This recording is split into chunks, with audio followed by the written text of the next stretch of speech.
আজকে আমি nail extension করব। আমি জাস্ট বাড়িতেই করি। অনেকগুলো ফেক নেলস আমার কাছে আছে, তার মধ্যে থেকে আমি যেটা ইউজ করব সেটা হলো কোথায় গেল, এই হচ্ছে আমার প্রো জেল পলিফিক্স নেল গ্লু। অসাধারণ গ্লুটা মিনিমাম 6-7 দিন আপনার নেলসকে একদম ইনট্যাক্ট রেখে দেবে।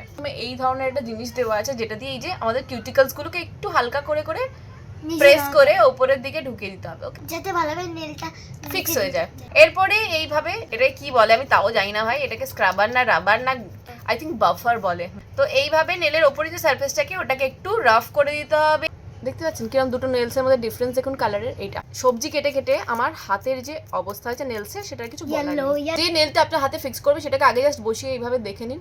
ক্যাস এর ওপরে আমি যেটা করবো এই গ্লুটা অ্যাপ্লাই করবো। অ্যাপ্লাই টিফিন দিয়ে কিছু করতে হয় মনে হয়। এইভাবে উপর থেকে গ্লুটাকে দিয়ে দেবেন। এই দেখুন নেলস দিয়ে এটাকে ভালো করে স্প্রেড করে এইভাবে বসিয়ে দেবেন, হয়ে গেল। সুইট অ্যান্ড সিম্পল, পুরো অরিজিনাল নেলসের মতো লাগবে একদম। এই যে সাইজ মতো নিয়ে এটাকে চিপকে দেব। আমার একটা হাতে সমস্ত নেলস লাগানো হয়ে গেছে, দেখতে পাচ্ছেন। এবার আচ্ছা নেলসগুলো লাগানো হয়ে গেছে, এরপরে এই যে ইউভি লাইটটা আছে এর নিচে ধরবো। সব থেকে অ্যাফোর্ডেবল নেল এক্সটেনশনের কিট আমি ট্যাগ করে রাখবো, ভিউ প্রোডাক্টটা দেখে নিতে পারেন। বাই।